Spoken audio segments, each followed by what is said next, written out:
That night, even the moon seemed restless over Monte Carlo, as one man placed the biggest bet of his life and lost. But he wasn't defeated by chance. He was betrayed by those closest to him, and by a system that celebrated his every win. When his lifeless body was found beneath the glittering chandeliers of the casino, everyone assumed it was a heart attack. But I knew better. This wasn't the failure of a heart. It was the triumph of greed, deception, and murder. Today I'll tell you a story where every smile hid a secret, every friendship masked a betrayal, and every victory was nothing but a step closer to death. There is a certain madness that clings to the air of Monte Carlo in spring, an invisible perfume woven from sea salt, blooming jasmine, and the unrelenting rustle of money exchanging hands. That particular evening in May of 1934, as the golden Mediterranean twilight spilled like melted honey over the marble streets, I stood beside my old friend, the inimitable Hercule Poirot, within the heart of the Casino de Monte Carlo, a cathedral of chance and concealed desires. It was not my first visit, but something felt different this time. Something beneath the opulence whispered of danger, a hush beneath the laughter, a storm wrapped in satin. The salon shimmered with illusion. Crystal chandeliers hung like frozen lightning above tables of emerald velvet, casting fractured light upon the faces of gamblers entranced by fortune's fickle dance. The air thrummed with quiet urgency, the soft click of chips, the smooth hum of spinning roulette wheels, and the low murmur of a dozen languages weaving a tapestry of tension. Women in flowing gowns the color of peacock feathers clutched the arms of men whose tuxedos were stitched tighter than their secrets. Every movement was deliberate, every smile rehearsed. You could sense it in the posture, the silent exchanges, the practiced indifference. This was not mere entertainment. This was war, fought with currency and consequence. Poirot, ever the observer, leaned toward me slightly, his voice low and knowing. "Regard Hastings," he murmured, his sharp eyes flicking across the scene like a scalpel. "These are not people who hope to win. They are people who must. You see it, do you not?" The desperation cloaked in elegance, the defiance in their stillness. I followed his gaze across the room, and my eyes settled upon one figure who seemed to stand just a little apart from the rest, not physically, but in aura, in the gravitational pull he exerted over the others. He was a tall man, dignified in appearance, perhaps in his early 60s, with swept-back silver hair that caught the chandelier light like polished steel. He stood at the central roulette table, a tower of high-value chips stacked before him with the precision of a military formation. Around him, an unconscious semicircle had formed, a silent, respectful orbit of spectators drawn not merely by his wealth, but by the invisible tension that clung to him like a second skin. His face bore the expression of someone long accustomed to command. And yet there was something beneath that facade, a flicker of unrest, a tremor of something urgent and dangerous. Poirot's voice was barely above a breath. "That, my friend, is Sir Alaric de Vane, an industrialist of no small repute. Monsieur Dubois mentioned him to me earlier. He has been unusually lucky of late, or perhaps unusually bold." I adjusted my tie, uneasy. De Vane's demeanor was peculiar, too calm, too deliberate. His hands hovered above his chips, unmoving as if waiting for an unseen signal. The croupier called for bets with practiced neutrality, but all eyes remained on Sir Alaric. Time seemed to slow, and then he moved, not with haste or hesitation, but with absolute finality. He did not place a modest wager, nor even half of his impressive stack. He gathered all of it, every last chip, and in one smooth motion, laid them on a single number. The air was sucked from the room. Conversations ceased mid-sentence. Even the waiters paused, holding silver trays like shields. A ripple passed through the nearby tables, whispers erupting in English, French, Italian, and something Slavic, all wondering the same thing: what kind of man bets a fortune on one number? Poirot's gaze sharpened like the edge of a blade. "He believes he knows something. This is not madness, Hastings. This is certainty, or the performance of it." My throat felt dry. Sir Alaric's hand still hovered above the table for a moment longer, as if savoring the weight of fate before releasing it. His eyes never wavered. They did not search for reactions, nor acknowledge the stir he had caused. Instead, they stared into the wheel, into the swirling chaos that mirrored perhaps whatever turmoil spun behind his rigid mask. As the wheel was set into motion, I felt the room shift. It was as though some veil had lifted, and we were no longer watching a man gamble, but bearing witness to something much larger, a reckoning perhaps. A final act in a game that had begun long before he entered this room. I leaned closer to Poirot and whispered, "Do you think it's just money at stake?" He didn't answer immediately. His eyes were fixed, unreadable. Finally, he murmured, "Non, mon ami. This man is not risking his wealth. He is challenging destiny itself." And in that moment, As the wheel spun faster and the room held its collective breath, I could not shake the feeling that we were no longer in control of the evening's events, that we were watching a fuse ignite beneath velvet and gold, that Sir Alaric Devane, with his unreadable calm and monstrous wager, had just invited something terrible to the table, and it had accepted. There was an eerie hush in the Monte Galante casino that night, the kind that settles just before a storm, an unspoken tension that coiled like smoke in the air, invisible yet heavy with intent. The roulette table at the center of the grand salon gleamed under the low amber light, surrounded by murmuring onlookers drawn by the magnetism of one man, Lord Thaddeus Ashcombe, a retired diplomat with a storied past and a presence that seemed both regal and haunted. His expression bore the supreme calm of a man about to set in motion the final step of an operation long in the making, the kind of plan too carefully orchestrated to be called gambling. His fingers, pale and unshaking, lifted the tallest stack of high-denomination markers and placed them with surgical precision on a single number. The croupier's voice, usually clear and authoritative, now sounded muted and distant as he called, "Les jeux sont faits." Yet no one moved, all eyes fixed on the enigmatic figure whose demeanor reeked of destiny. At that exact moment something shifted. Lord Ashcombe's face twitched ever so slightly, his jaw tightening as if struck by an unseen force. The unshakable calm cracked, his confidence drained like color from his cheeks. One trembling hand rose to his chest as his body stiffened, and then as if the strings holding him upright had been severed, he collapsed backward, scattering chips like shrapnel across the green felt. Gasps erupted. A woman screamed. Chairs scraped back. Voices rose in chaos, and amid the confusion, I saw Inspector Calvert, newly arrived from Paris and known for his quiet brilliance, slip forward, eyes scanning not the man but the floor, the ceiling, the faces. The house physician, summoned in haste, knelt beside the fallen noble, and after a quick but grim assessment announced that Lord Ashcombe had suffered what he called an acute cardiac failure, though I caught the hesitation in his voice, the shadow of doubt. As silence fell once more, Calvert knelt, then leaned in slightly over the corpse, inhaling as if searching the air for something only he could perceive. I recognized that look, alert, calculating, unsettled. Something was wrong, not with the death but with the details. The chips lay scattered, but the ball hadn't yet landed when the man fell. The wheel spun longer than usual, and when it finally clicked to a halt on Black 17, no one seemed to care, no one except Calvert, whose eyes narrowed with razor intensity. The next morning, in the casino's richly panelled director's office overlooking the calm Mediterranean, Calvert and I sat across from Madame Lisette Fournier, the imperious managing director, who looked not shocked by the death, but inconvenienced by it. She explained, with clipped precision, that Lord Ashcombe had been on an impossible winning streak for weeks, doubling his fortune in barely a month, breaking the odds, always playing the same pattern, always walking away with more than he arrived with. Too much luck, she said, her voice brittle with implication. Too perfect. Calvert said nothing for a moment, only staring at her with unsettling stillness before replying, "No one wins like that by chance." He tapped the polished wood of her desk, once lightly.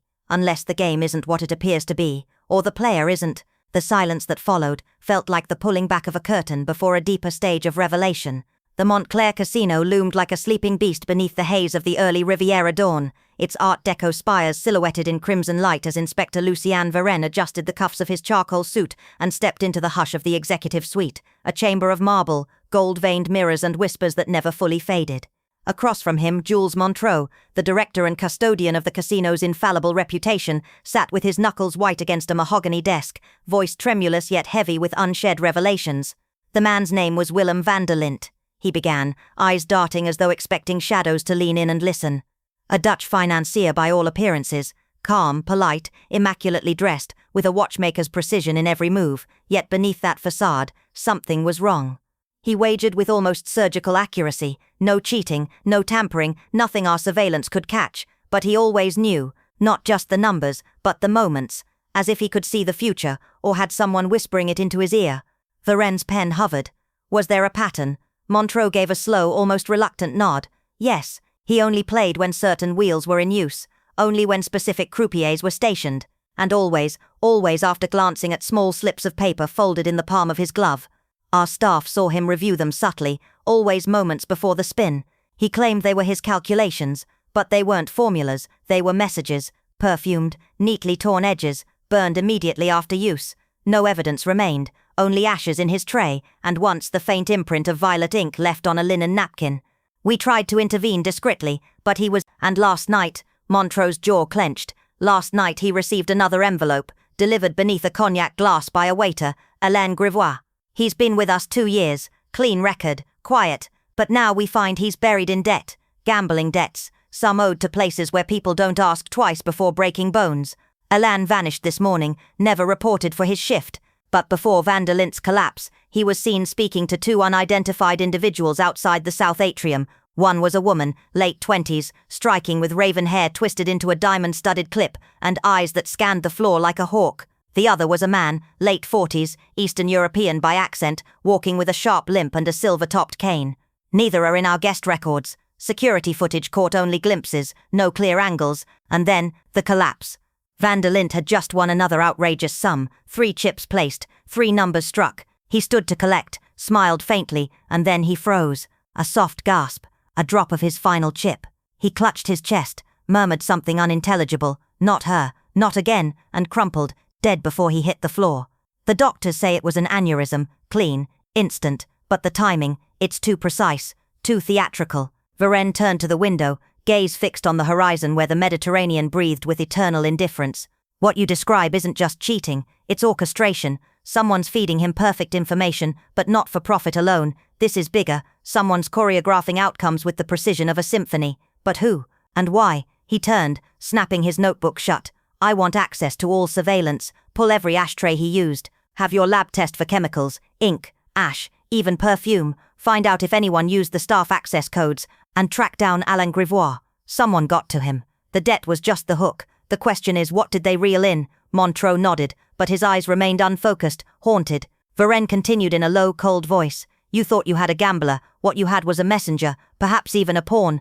And whoever is on the other side of that envelope— He paused, his tone sharpening. They're not finished yet. The waves crashed rhythmically beyond the marble balustrades of Villa Duclair, but inside the salon, tension hung like stale perfume in the summer heat. Lady Isadora Mornay, widow of the late industrialist Lucien Mornay, reclined elegantly on a velvet chaise, her sable wrap oddly incongruous in the Riviera sun, her gaze fixed not on the ocean but on the swirling steam from her untouched tisane. You're here about Lucien, I presume, she said softly, voice like silk drawn over a razor's edge, as Detective Elric Thorne and I entered with quiet purpose. Though I doubt there's anything left to learn. Men like Lucien rarely die peacefully, but they always make it look like they have. Her poise was immaculate, yet behind her emerald eyes there flickered something calculated, grief curated like an exhibition. Thorne did not sit. Instead he circled slowly, absorbing the framed photographs, the sculpted busts, the solitary chessboard beside the sunlit window, one black knight tilted forward, as if mid-charge. Lady Mornay, he began, witnesses report your husband was unusually tense the night before his death. The staff overheard an argument, something about forged accounts and a name he hadn't uttered in years, a name that doesn't appear in any of his official records. Her smile did not waver, but her hands betrayed her, tightening slightly on the porcelain rim of her cup. My husband had enemies, she replied, powerful ones. He made fortunes appear out of nothing. That requires sacrifices. Thorne turned sharply. Would these sacrifices include disinheriting his brother weeks before he died?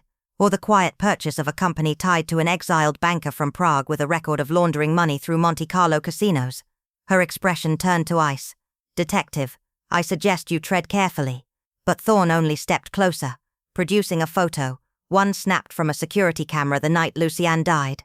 In it, a gloved hand slipped a sealed envelope into his coat pocket. The timestamp 10:47 p.m., precisely 9 minutes before he collapsed on the grand staircase. Whoever delivered this, Thorne murmured, knew he wouldn't survive the night, yet the note was never found, unless of course someone removed it before the medics arrived. Isadora finally met his gaze, unblinking. You think I did it? That I planned it all? Her voice cracked, not with fear, but a strain of fury beneath the surface. Lucien was paranoid, secretive, obsessed with legacies and ghosts, but he was also tired. The truth is, he was already dead, long before the body fell. She stood, slowly, deliberately. I merely watched the inevitable unfold.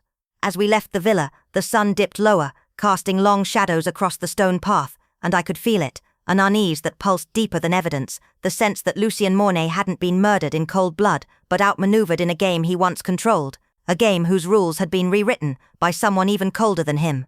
Lady Eveline Ashcroft, widow to the recently deceased financier Lawrence Ashcroft, greeted us beneath the shade of a striped awning on the sunlit terrace of the Grand Mistral Hotel, a breathtaking vantage point overlooking the glistening waters of the Côte d'Azur. She was elegance made flesh, eyes hidden behind black silk veils, lips stained the color of claret, a gloved hand delicately poised on a porcelain coffee cup, as if she were performing grief rather than feeling it. "Gentlemen," she murmured with a voice like velvet fraying at the edges, "do sit." Lawrence would have wanted cooperation, though I doubt he foresaw such interest in his passing. Her tone carried a chilling undertone that suggested more calculation than sorrow. Poirot inclined his head gravely, while I simply watched her fascinated. "Forgive the intrusion, madame," he said, "but we understand your husband collapsed not from chance but from certainty, as though some ghost whispered his fate before the cards could fall." At that, Eveline's hand twitched just slightly, not enough for most to notice, but Poirot certainly did. Lawrence had been obsessed, she admitted, voice trembling in well-rehearsed hesitation, with patterns, systems, something he believed no one else could see. For months he vanished into the gaming salons, returning at dawn either euphoric or unhinged. He spoke of winning streaks, of unlocking the rhythm of the tables. He even stopped trusting the croupiers, saying someone was tampering with his algorithm. Poirot's eyes glittered. And did he ever mention being watched? Eveline's mask slipped, just for a breath. Only once, 3 nights ago. He said there was a man, always there before him, always leaving after. The watchman, he called him. Lawrence believed he was being followed, shadowed across the casino floor. He even asked the concierge to check if anyone had requested a suite opposite ours. Poirot tapped his pen thoughtfully against his notebook. "And where were you the evening of his death, madame?" "Shopping," she said instantly, though the edge in her voice betrayed unease. "At Les Galeries Impériales. I have receipts, somewhere." Before we could press further, a young man approached, strikingly handsome but with a tightness in his jaw that spoke of long-nurtured resentment. "Eveline," he said flatly, "still dressing for morning, I see." She paled. "Damien, I thought you were in Prague." "I was," he replied curtly, turning to us with eyes like broken glass. "Damien Ashcroft. Lawrence was my uncle, and if you're investigating foul play, you're looking at the wrong woman." Poirot raised a brow. "Enlighten us, monsieur." Damien folded his arms. Lawrence wasn't gambling for pleasure. He was under pressure, blackmail. Someone knew he'd embezzled from the Ashcroft International Trust, tens of millions. He believed if he could triple it at the tables, he could fix everything before the board discovered the gap. But then, he received letters, anonymous, demanding repayment, but not in cash, in shares, control. Eveline gasped. "You never told me." "Because he didn't trust you," Damien snapped. "He had a safe. Not even you knew about it. I found the key hidden in his cufflink case. Inside were copies of those letters, all postmarked Monte Carlo. And there was one more thing, a photo. Grainy. A man in a linen suit, always standing just behind Lawrence at the roulette table." Poirot's eyes narrowed. "The watchman." The wind shifted then, as if the very air had grown tense with secrets. Eveline looked shaken, her mask crumbling. "Who is he?" she whispered. But Damien only shook his head. "That's why I came, to find out. Because the same man, linen suit, hat, mirrored sunglasses, was at my mother's funeral, 5 years ago, and she died the same way, a sudden collapse, in a place of high stakes." Poirot stood, straightening his cuffs, eyes alive with suspicion. "It appears, Hastings, we are no longer dealing with mere misfortune or greed, but with a pattern that spans years, families and fortunes." And as the sunlight flickered across the terrace, the shadow of the watchman seemed to stretch a little longer across the stones. The air felt heavier with each passing hour, thick with secrets, suspicion, and a tension that clung to the walls of the Hôtel du Soleil like smoke after a fire. As Inspector Renier and I made our way down the velvet-lined corridor toward the private salon where Count Lucien d'Armont had agreed to meet us, the building itself seemed to hum with something unsaid.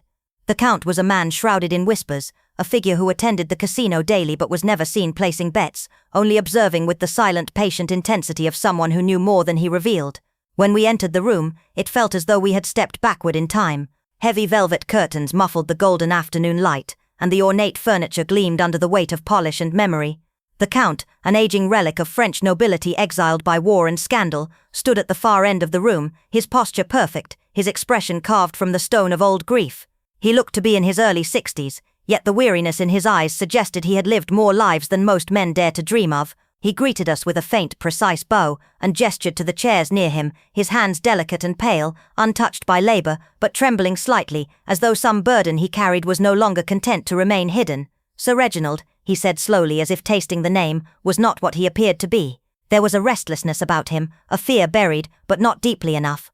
I leaned forward as Regnault asked gently, You believe he was afraid of something specific.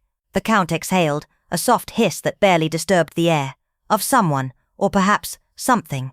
He spoke often of luck, but never with reverence. Always with a kind of angry defiance. He said, "Fate is a liar, Count.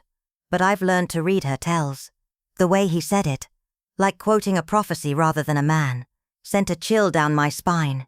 Did he mention any system he used at the tables? I asked. The Count smiled faintly, but there was no humor in it. One night he confided in me.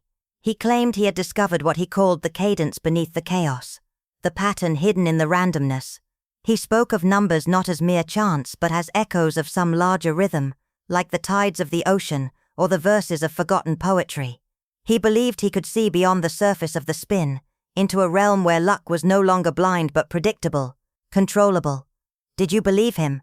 Regnault asked. The Count's eyes flicked toward the window, where the light barely filtered in. I wanted to dismiss him as mad, but madness does not win night after night without faltering. And then, there were his final words to me. His voice dropped. He said, "The spectator has seen me."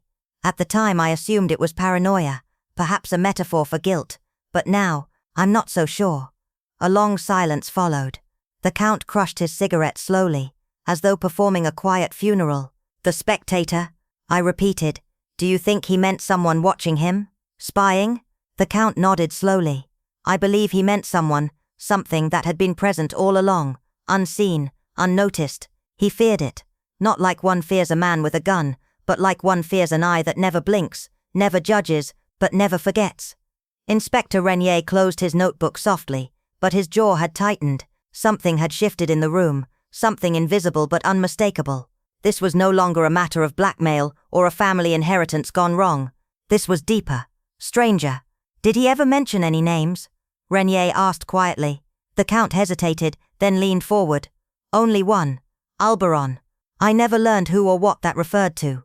But the night before he died, Sir Reginald was drinking heavily. He clutched my arm and whispered, 'If you see Alberon, don't look into his eyes.'"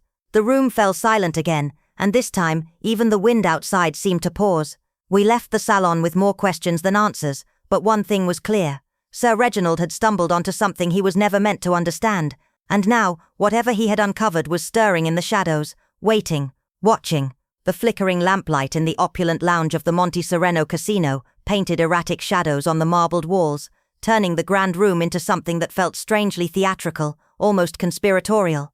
The air was thick with the scent of tobacco and tension, as if every breath carried with it the weight of secrets long buried. Across from me sat Count Alexander Valenkov, a man whose reputation for restraint was rivaled only by the stories whispered about his past. His face was lined with the quiet agony of having witnessed too much: wars, revolutions, exiles. He spoke with a slow deliberation, each word laced with something that felt too heavy for casual conversation. "Monsieur Leclerc," he began, voice low and gravelly, "truth rarely appears naked, it prefers the costume of absurdity. I have learnt this the hard way." He paused to light a cigarette, his hand trembling ever so slightly, betraying a past that still clung to him like smoke. "The night Lord Ashcombe died," he continued, eyes narrowing with distant calculation, "I was here, at the table nearest his, I watched it all." He described it not as a gambler's folly, but as a military maneuver. Lord Ashcombe's methodical ascent through the casino's games had been purposeful. Every win was a step in a grander design, the Count said, like a general gathering forces before one final devastating charge. His every action carried intention. And then the collapse, sudden, silent, and perfectly timed. The moment Ashcombe was to place a bet so colossal it would have dwarfed the casino's history, he fell, lifeless, right at the edge of triumph. "It wasn't just tragedy," the Count murmured, exhaling a cloud of smoke that curled like a question mark in the air. "It was precision, almost poetic." A shiver ran through me, not from his words alone but from the certainty in his voice. "You speak of fate like it's a battlefield," I said cautiously, "but isn't that what we all fight, every day?" His reply was a quiet smile, empty of joy. "Some of us choose battlefields where the wounds are invisible but no less fatal." We were interrupted by a man I hadn't noticed before, stout, red-faced and rumpled in the way only a ruined Englishman can be. He approached awkwardly, as if torn between dread and necessity. "Count Valenkov?" he asked. "Charles Whittaker. I believe we met briefly at the roulette tables."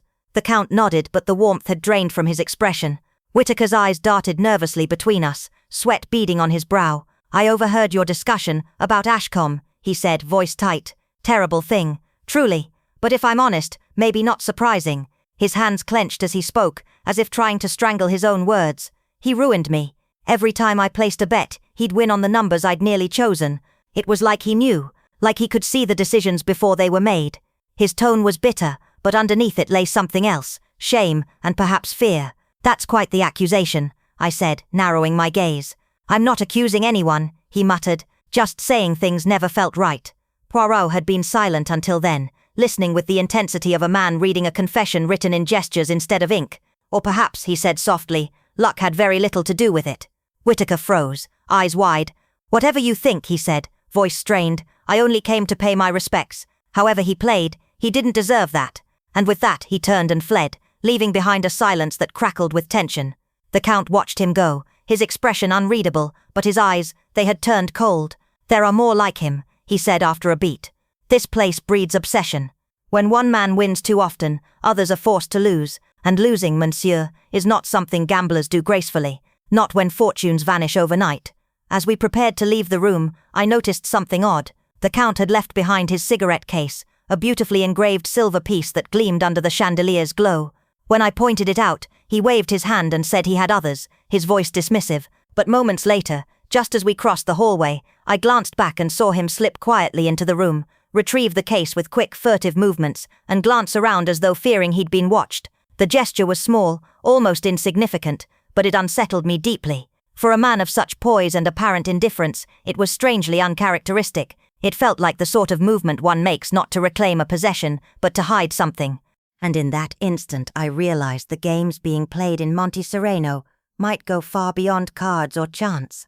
Perhaps the real wager was hidden in the shadows, where motives twisted like smoke, and every polite smile masked something sinister, something deliberate and deadly. The morning unfolded with a strange unease, as if the wind itself whispered secrets that had yet to be uncovered. As the first pale light of dawn seeped through the fog-laced rooftops of Monte Riviere, a shrill ring shattered the quietude of our modest lodging. Inspector Lucien Marchand's voice, clipped and urgent, crackled through the receiver. He requested Hercule Poirot's presence at the police prefecture without delay. There was no polite preamble in his tone, only the simmering edge of something grave, something weighty. Poirot, ever attuned to the subtle inflections of human emotion, exchanged a brief glance with me before rising with purpose. Moments later, we were navigating the narrow, cobbled streets with a speed that belied the early hour. The city, though barely awake, seemed to hold its breath as we passed, its silence curiously complicit in whatever truth awaited us. Inspector Marchand greeted us with a curt nod in his sparsely furnished office perched over the misty harbour. A cold grey light filtered in through the tall window behind him, illuminating a desk strewn with official documents and a thick medical report stamped with multiple government seals. Without offering a seat, he got straight to the point. "Monsieur Poirot," he began, "the final autopsy report on Sir Leopold Talbot has arrived, and it confirms our worst fears. This was no accident." Poirot seated himself calmly, fingers steepled, eyes narrowed. "Poison?" he asked softly. Marchand's reply was immediate and chilling. "Yes, a potent dose of digitalis, extracted from foxglove. Death would have occurred within 20 minutes of ingestion, though the symptoms would have mimicked a natural cardiac arrest. It was brilliantly executed." A quiet tension filled the room. I could feel the shift in Poirot's demeanour, not of alarm, but of heightened focus. "And where might one acquire such a substance?" he asked. Marchand exhaled. "Unfortunately, it's not difficult. Any trained botanist or experienced pharmacist could prepare it.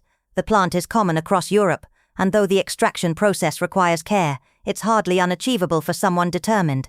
Poirot nodded slightly, absorbing every word. "And the delivery method?" he inquired. "Food or drink?" Marchand confirmed. Talbot dined lightly at the casino, one appetizer, a glass of mineral water, and a single cocktail served at the bar just before he collapsed. Poirot's pencil moved briskly across his notebook. "Who served him the drink?" "Clement Duval," said Marchand, "a junior bartender, nervous sort. Not long ago he was caught skimming chips off the tables. Light punishment, but a history worth noting." The name immediately stirred something within Poirot. "Then I must speak with him, immediately," he said. "Already arranged," Marchand replied. "He'll be here shortly. In the meantime, perhaps these will interest you." He produced a small leather pouch containing Talbot's personal effects.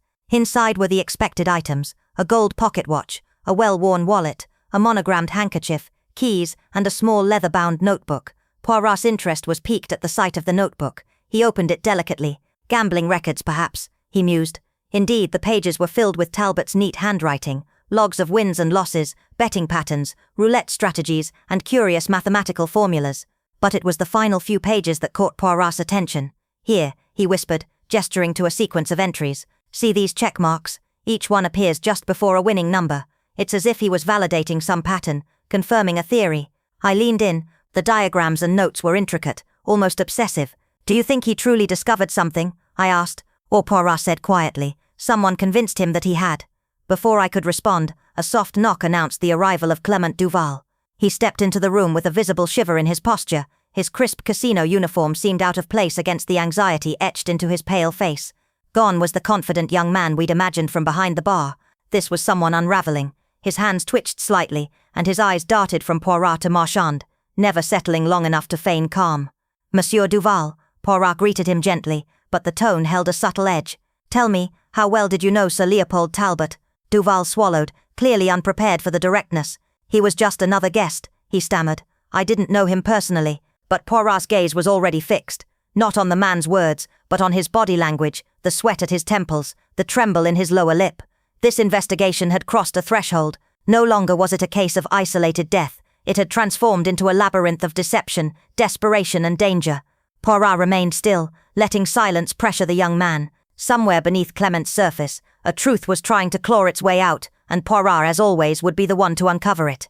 "Murder," he finally murmured, almost to himself, "is rarely the work of one hand. It casts long shadows, and within those shadows others hide."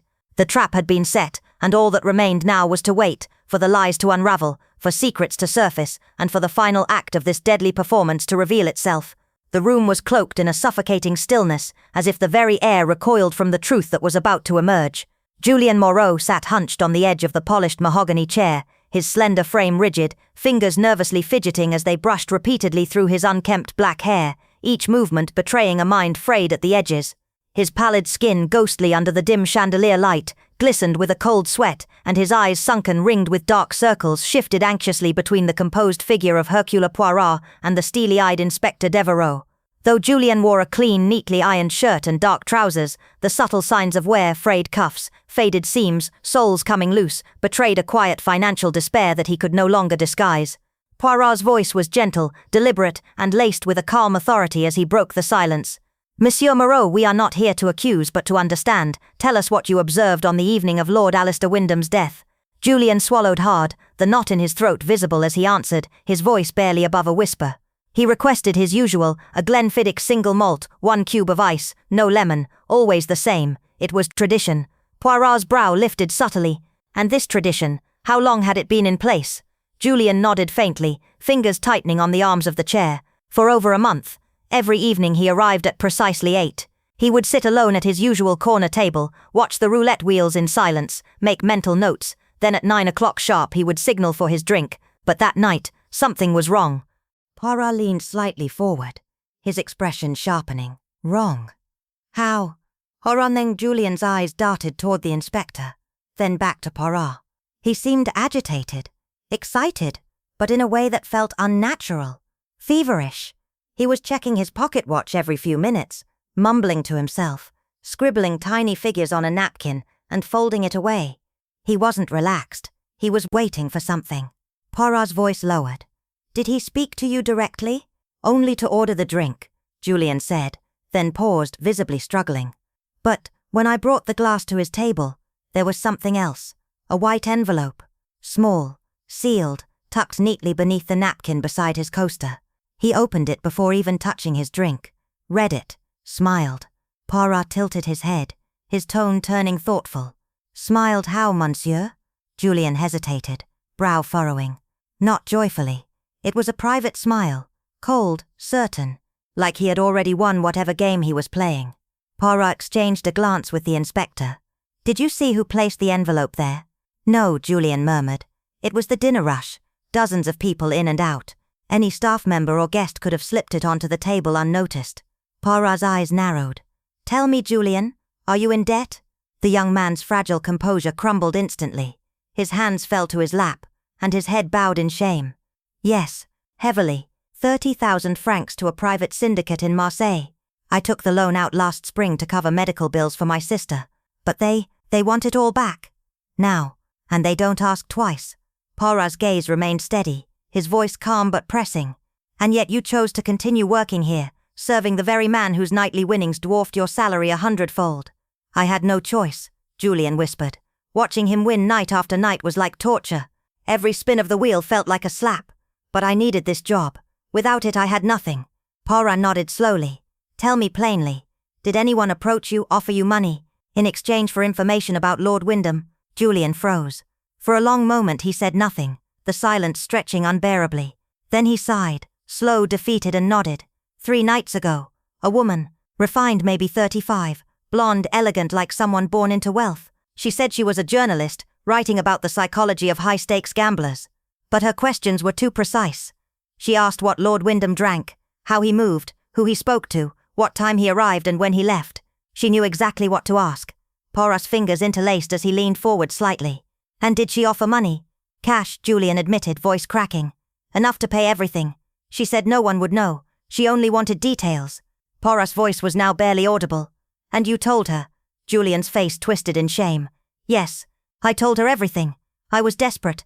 I thought it's just his schedule, his drinks. How could that possibly hurt anyone? Poirot's expression turned grave. And now Lord Wyndham is dead, poisoned. And you may have unknowingly sold the blueprint for his murder. The weight of those words hung in the air like a guillotine suspended mid-fall, and in the trembling silence that followed, Julian Moreau's tears finally came, silent, bitter, and far too late. Outside, the storm howled like a restless spirit clawing at the casino's gilded walls, but within the opulence of the Grand Maraveau, a far more insidious tempest was brewing, one of deceit, desperation, and a death so precisely timed that even chance itself seemed complicit. Adrien Lemoine sat trembling beneath the harsh lights of the interrogation room, his palms sweaty and eyes hollow, staring into the void of guilt and something darker, fear. They weren't secrets, he rasped, his voice barely clinging to the words. But I swear on my mother's grave, I knew nothing about the poison. I thought she was just curious about the way he played, how he always knew when to bet. Alara Voss, ever composed, leaned forward, her eyes locking onto his with a quiet ferocity that could undress any lie. She said nothing. She didn't need to. Moments later, as Adrien was led away under silent watch, Alara remained still, her hands folded, her mind racing. The deeper they went into the late Lord Octavius Blackthorn's life, the more tangled the threads became. This was no simple case of poisoned ambition. Lady Sibylle, his estranged and calculating wife, had been quietly conducting her own inquiry into her husband's affairs, tracking offshore transactions, midnight departures, and whispered phone calls that never made it into the official logs. Meanwhile, Adrien's crumbling finances and sudden access to privileged information marked him as a tool, perhaps even a disposable one. But behind all this, a single question pulsed like a hidden metronome. Who had the knowledge, the intent and the opportunity to administer belladonna with surgical precision and strike at the exact moment Octavius placed the greatest wager of his life? That very afternoon, with casino operations back to their manufactured normalcy, Alara requested access to the gaming floor once more, not to gamble, but to study. With reluctant approval from Director Renaud, she initiated what she cryptically called a probability stress test, and for over an hour she observed the roulette tables with the intensity of a codebreaker deciphering encrypted signals. Each wheel's behavior was charted in meticulous detail: spin velocity, winning numbers, sequence frequency, even the heat signature of the croupier's hands as they released the ivory ball. Lieutenant Hart watched in silent confusion as her notebook swelled with calculations. "I never knew roulette had rules," he muttered. Alara didn't look up.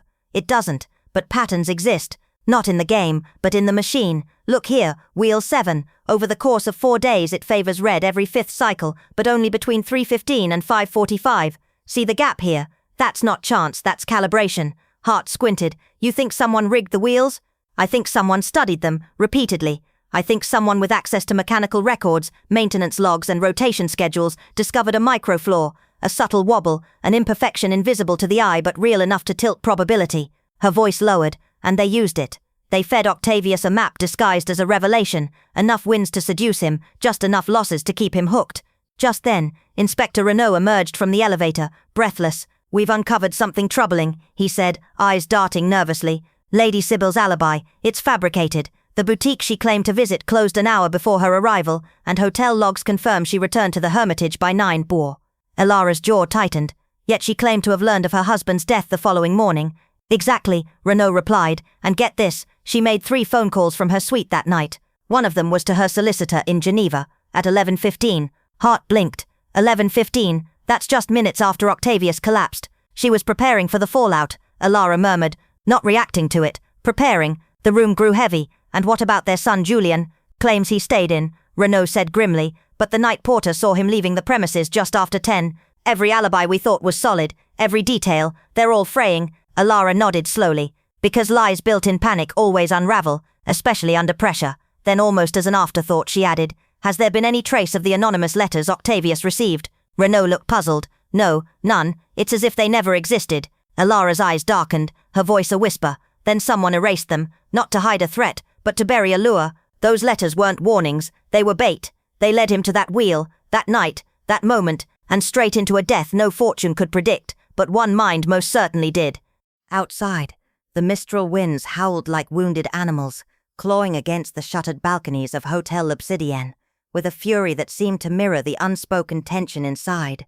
In the drawing room, dimly lit by a dozen flickering sconces and the low orange pulse of the hearth, a storm of a different kind brewed quietly among the remaining guests, survivors, suspects, or something in between. Magnus Harrowfield, the enigmatic industrialist, whose uncanny luck at the roulette tables had both captivated and unsettled the casino elite, was now dead, his body found lifeless in the opulent solitude of his private suite, a crystal tumbler shattered beside his hand, and a fire smouldering low with the scent of burnt paper lingering like a ghost. Inspector Renard stood motionless by the mantelpiece, his gaze sharp beneath furrowed brows as he recited the facts, not to illuminate but to weigh the silences in between. All correspondence linked to Mr. Harrowfield has been erased, deliberately, methodically, without error, he began, his voice clipped and hollow, and yet his solicitor in Mayfair confirms he spoke of threats. Not for money. No, these letters demanded something far more disturbing, redemption for sins unspoken, debts unmeasured by coin, and a reckoning that stalked him like a shadow. The room was still. Emile Varan, his spectacles glinting beneath the chandelier's low shimmer, opened a worn leather folder and spoke, his voice a mixture of scholarship and unease. We investigated Count Drovik Orlovsky, formerly of Petrograd, whose sudden friendship with Harrowfield coincided suspiciously with the man's meteoric streak. The Count's nobility is real, but his wealth is a facade maintained by the sale of Tsarist heirlooms and dubious wages. More importantly, before the revolution, he served in the Imperial Corps of Engineers, specializing in gear calibration and mechanical anomalies. If anyone could spot a pattern, manipulate it he could. So he had motive, method, and proximity, murmured Renard. And the American, Jonas Creed, Varan replied, tapping a page. Desperate, drowning in debts. His London accounts show a total liquidation of holdings transferred here under urgency. He'd risked everything and watched Harrowfield win, while his own fortune spiraled into oblivion. A man like that doesn't just burn, he schemed. But that's not enough, interjected Elias Stroud, the old profiler with eyes like needles. You're forgetting the how. Harrowfield wasn't an idiot. He was meticulous, suspicious by nature. To manipulate someone like him, you don't tempt with money, you feed his obsession. You make him believe he's outsmarted chance itself. That's how you lead a man to slaughter, through his own delusion. At that moment, a soft voice floated through the threshold like perfume in a locked room. There's something you all should hear. Heads turned as Ava Delcourt stepped forward, wrapped in velvet, her voice weary with the weight of memory. The night before Harrowfield died, I saw him in the Crimson Lounge. He was alone in the far alcove, the one behind the red curtain. I'd just finished my final song when I noticed a woman, tall, elegant, face hidden behind a lace veil, approach silently. She placed a black envelope beside his glass and vanished before I could follow. He stared at it for what felt like an eternity. Then he opened it, read it once, and his entire face, every ounce of color drained away. Not fear, not confusion, it was shame, devastation. He tore the letter into 6 pieces, lit a match, and fed the fire one fragment at a time like it hurt to let go. I didn't speak to him. Something told me, whatever he had just read, it had ended something inside him. Did you recognize the woman? Asked Renard. Ava hesitated. No, but her gloves were wrong, Parisian cut, not local. Her perfume lingered though, Bulgarian rose, only a few wear it now, and all of them expensive. Time? 10:10, Ava said softly. I remember because the pianist was halfway through Clair de Lune, and I was thinking of warning Harrowfield about a rumor, something I'd heard backstage, that someone had been fixing wheels. But I didn't. His face had already lost its war. Silence fell once again, deep and uneasy. Then, as if fate itself had orchestrated the moment, Count Orlovsky entered the drawing room, his coat glistening with rain, his boots silent against the carpeted floor. His eyes flicked briefly to the fire, then to Ava, then almost imperceptibly to the space where Harrowfield once stood triumphant and untouchable. But there was something in his look now, something measured, something rehearsed. Inspector Renard did not speak, he only watched, for it was in that moment that the line between predator and witness began to blur, and somewhere within the echo of crackling embers and fading perfume, the truth stirred, not ready to be seen, but ready to strike. She entered the casino as if she owned the very air within it, her presence so commanding that even the roulette wheels seemed to falter for a beat. She was perhaps in her early 40s, her dark auburn hair swept back with severe elegance, and her posture carried the deliberate grace of someone who moved freely among embassies and espionage. The Count, previously absorbed in cool detachment, froze upon noticing her, his carefully composed face betraying a fleeting shadow. Was it dread, surprise, or something far more intimate? Whatever it was, it vanished beneath his mask of aristocratic calm as he guided the mysterious woman to a corner table, yet not before she let her piercing, analytical gaze linger on our group, a glance that felt less like curiosity and more like a quiet assessment, as if weighing whether we were liabilities or merely pawns. It was at that moment that the fragile edges of the mystery seemed to begin knitting themselves into something darker, something intricate and almost surgical in its precision, though the final picture remained maddeningly elusive. And yet I sensed that Poirot, whose calm demeanor belied a storm of deduction beneath, was on the verge of some profound breakthrough, one that would tear open the secrets veiled within Monaco's polished gambling elite. The next evening confirmed this intuition when Poirot addressed the gathering in the Grand Salon, his voice slicing through the hush like a scalpel. "Mesdames et messieurs, tomorrow at 8 o'clock in the private chamber beyond the baccarat floor, the truth surrounding the death of Sir Alaric Devan will be revealed." The statement landed like a thrown dagger. Lady Celine stiffened, her painted expression trembling just enough to betray panic beneath poise. Lord Quentin's lips drew tight, his hand twitching toward the cuff of his sleeve. Even Count Volkov, that stoic relic of European nobility, allowed his fingers to betray him, tapping with subtle dread on his silver snuff-box. But it was Lucien Marchand whose reaction proved most telling. No longer the elegant cynic, but a man suddenly cornered by an invisible predator. That night, as the corridors of the Hotel Lumière fell silent, I was roused by soft movement beyond the adjoining wall. I found Poirot fully dressed, eyes bright with the fever of theory, hunched over an array of dice, chips, and a strange brass mechanism whose purpose eluded me. "Mon ami," he said with a glint, "the murder was not a matter of violence, it was psychological warfare.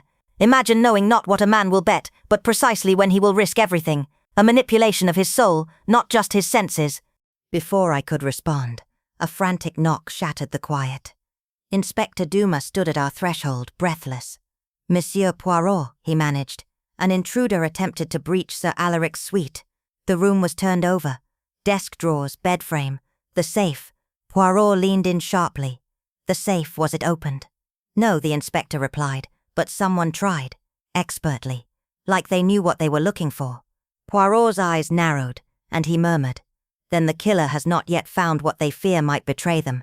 And tomorrow, they will have no choice but to come, and to watch everything unravel." The chill of dawn had barely lifted from the narrow streets of Bellombre, when the first signs of unease began to ripple beneath the casino's gilded surface. Whispers traveled faster than footsteps of a sealed envelope, of a safe unopened since the night of tragedy, and of secrets too volatile to remain buried. But unlike the polished elegance of Monaco, the Château du Lierre bore a darker grace, its ivy-covered walls hiding the traces of an aristocratic legacy riddled with betrayal. It was here that Inspector Lucien Delacour, famed for his unnerving intuition, convened a discreet meeting in the drawing room where light filtered only dimly through stained glass, casting fractured hues over the tense faces of those summoned. Among them the composed but hollow-eyed Margot Lenoir, Sir Cedric's former confidante and rumoured keeper of his last confession, the reclusive Dr. Riaric Fontaine, whose surgical precision extended disturbingly into psychological manipulation, and Armand Rousseau, Sir Cedric's former legal adviser, whose sudden inheritance sparked scrutiny. "Tomorrow evening," Lucien announced, voice as steady as the tick of the ancient grandfather clock beside him, "I shall disclose the truth behind Sir Cedric's demise. I expect all present to attend without exception." A stillness followed, but it was not silence. It was the kind of electric pause that settles just before lightning strikes.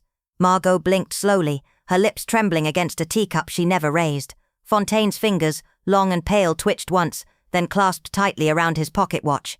Armand, ever the performer, merely smiled, but it was the kind of smile you wear when bluffing a losing hand. That night, the mansion's air thickened with unease. Lucien, unable to sleep, returned to the study where Sir Cedric once spent his final hours.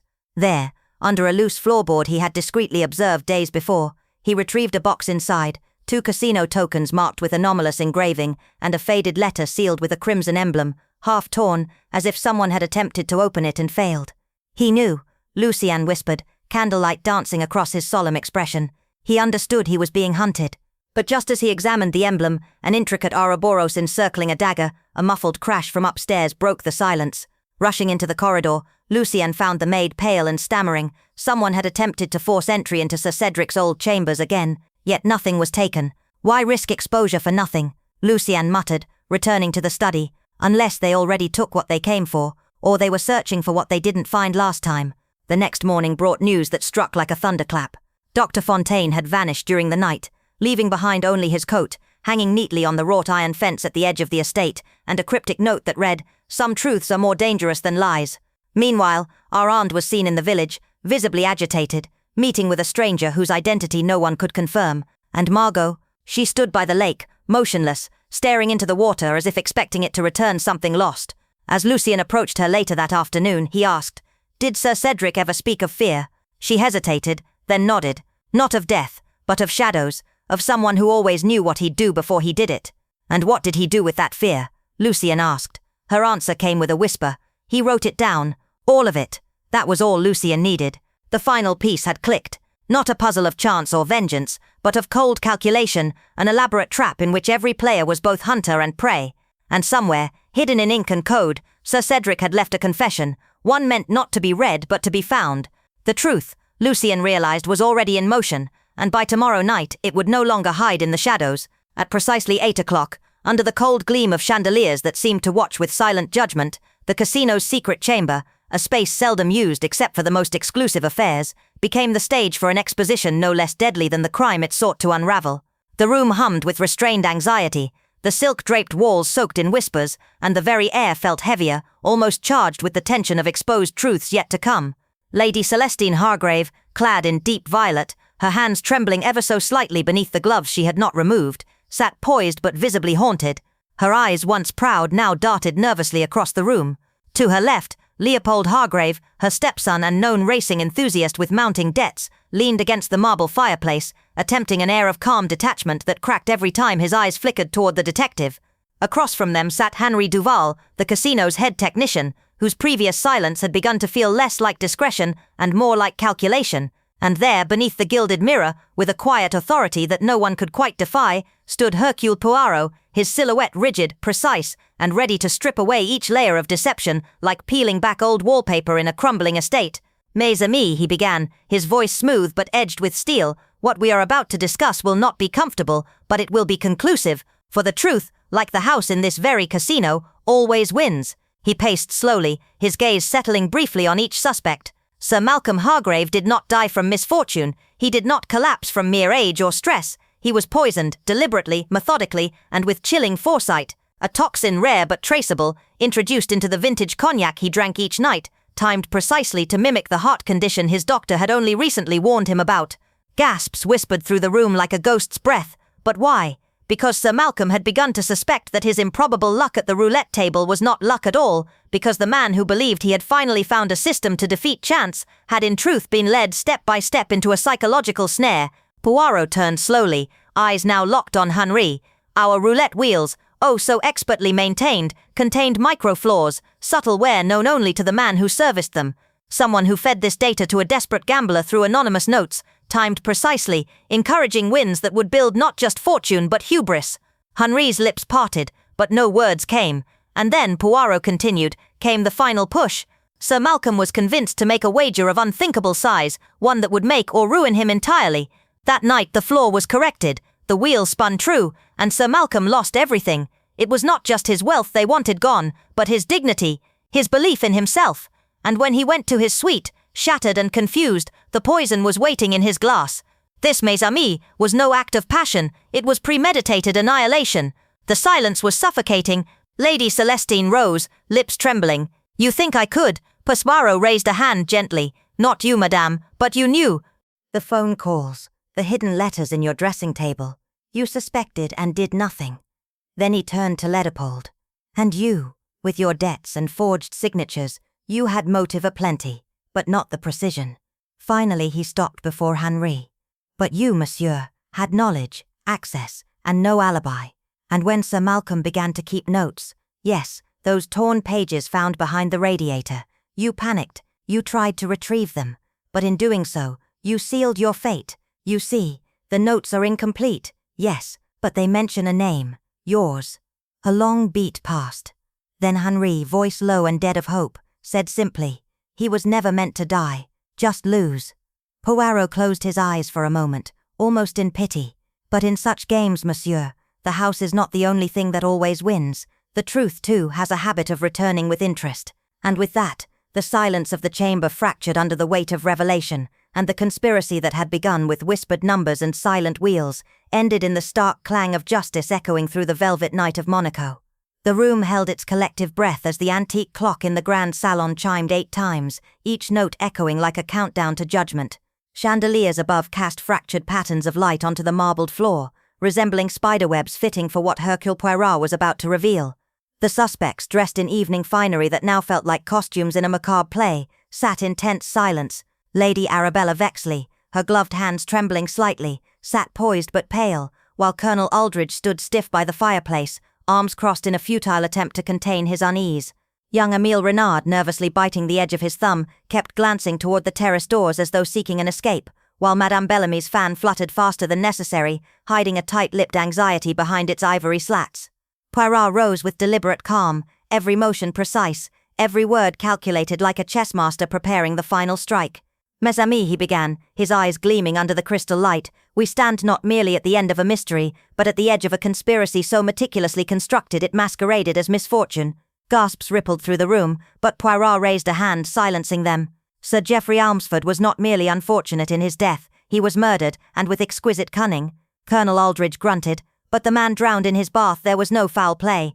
Ah, but you see, Poirot countered smoothly, the scene was staged, the water temperature had dropped precisely enough for rigor mortis to be misjudged, and the angle of the bruising on his head suggested a struggle, not a slip. Poirot began to pace slowly. The killer needed Sir Geoffrey to die quietly, without scandal, but most importantly, before he could cash out his winnings. He paused. Winnings, you ask? Indeed, a fortune accumulated not through luck, but through orchestrated manipulation of the baccarat system, a system only one man in this room understood intimately.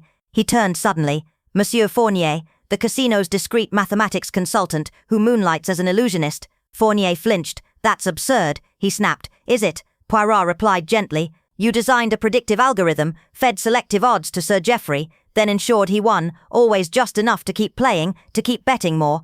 And when he began to suspect the pattern, when he started keeping notes and visiting the archives, Poirot held up a folded page, the corner stained with a red fingerprint.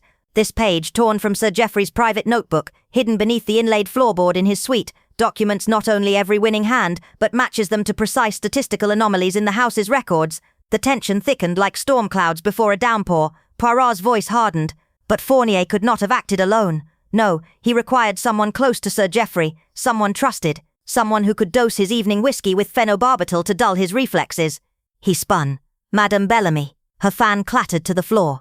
You forget, Poirot continued, your background in pharmacology, the whispered affair between you and Sir Geoffrey, and the rare compound found in the melted ice from his tumbler, a compound only available in your private collection of elixirs. As panic flickered in her eyes, Emile stood suddenly. You can't pin this on her alone. She didn't kill him. Poirot nodded. Indeed she did not. The final act, the submersion, the blow to the skull, those were carried out by someone stronger, someone with military training, someone already under financial duress due to mounting debts. Colonel Aldridge. The colonel's jaw tightened. Aye, he promised to share the winnings, he muttered. But when he threatened to go to the police, Bellamy panicked. I only meant to scare him. Poirot stepped forward. 3 culprits, a triumvirate of greed, the illusionist who rigged the game, the lover who administered the poison, and the soldier who silenced the victim. And yet, he turned back toward the shadows. There was one more, the mastermind, the one who orchestrated it all, and planted the initial idea, the concierge, Henri Duval, who was once dismissed from a rival casino for tampering with betting systems. He who had access to every room, who delivered every message, who ensured Sir Geoffrey played in the precise sequence of tables required to trigger the false wins. Duval, who had been silently standing behind the bar cart, stepped back into the light, his face drained of colour. "You were all his puppets," Poirot said quietly. "But now, mes amis, the curtain falls." As Inspector Lafitte stepped forward with cuffs in hand, the salon burst into chaos. Lady Arabella sobbed into her lace kerchief, Fournier slumped against a chair, and Duval made one last futile dash toward the terrace before being intercepted by a firm hand. Outside, the wind picked up, whistling through the marble arches like the last breath of a secret finally exhaled. As the heavy doors of the Montclair Casino creaked shut behind Inspector Vaux, a tense silence gripped the marble salon, broken only by the subtle clink of crystal glasses and the rhythmic spinning of a roulette wheel now eerily mechanical in its innocence. "So," he said quietly, voice ablade through velvet, "shall we finally unmask the true architect behind this gilded illusion?" All eyes turned to Chancellor Devereux, the suave, enigmatic figure who had, until now, drifted unnoticed among the aristocrats and financiers like perfume in a perfumed room. But the final revelation, sharpened by the glint of Vaux's deduction, cut deep. This wasn't about personal vengeance or a lover's betrayal. It was a masterstroke of calculated greed. You see, Lord Hastings had been planning to expose the casino's rigged high roller tables and its laundering of aristocratic bribes, all meticulously logged in his private black ledger, hidden behind a false panel in his study, until his heart gave out during what was meant to be a staged confrontation. But that was no coincidence. The ledger's hiding spot, unknown to most, had been revealed only to one confidant weeks prior, the ever-charming Devereux, whose background as an art financier had allowed him to mask decades of corruption beneath layers of charitable donations and operatic soirees. And it was Devereux who had insisted on that particular bottle of cognac, laced with a slow-acting cardiac compound derived from oleander blossoms he kept in his private greenhouse, disguised as part of a philanthropic botanical exhibit. "It was brilliant," Vaux murmured, now pacing as the chandelier's fractured light danced over his reflection in the casino's glass-panelled bar. "You ensured Lord Hastings wouldn't place his final wager, one that would have cleared his name, exposed the accounts and collapsed your empire. Dead, he was not only silenced, but his estate, encumbered with debts you advised him into, would be absorbed back into the casino's holdings under a fabricated repayment clause you drafted." Devereux's smirk faltered, his jaw twitching under the pressure. "You can't prove it," he snapped. But Vaux's gloved hand pulled forth the micro-recorder Hastings had sewn into the lining of his jacket, now playing Devereux's whispered promises and veiled threats. As uniformed officers emerged from behind the velvet partitions, Devereux bolted, only to be brought down by a single gunshot. Lady Fiora, Hastings' widow, standing behind the baccarat table, pistol still trembling in her hand. "He played with lives," she whispered, "now he loses his." The salon descended into chaos, but Vaux stood unmoving, watching the roulette wheel spin one last time, its final ball resting poetic and cruel on 00. "In the end," he muttered, "the house doesn't just win, it designs the game." Outside, Monaco's stars glittered indifferently, unaware that beneath their brilliance, a world of illusion had just unraveled, revealing the true stakes behind every smile, every gamble, and every death masked as misfortune.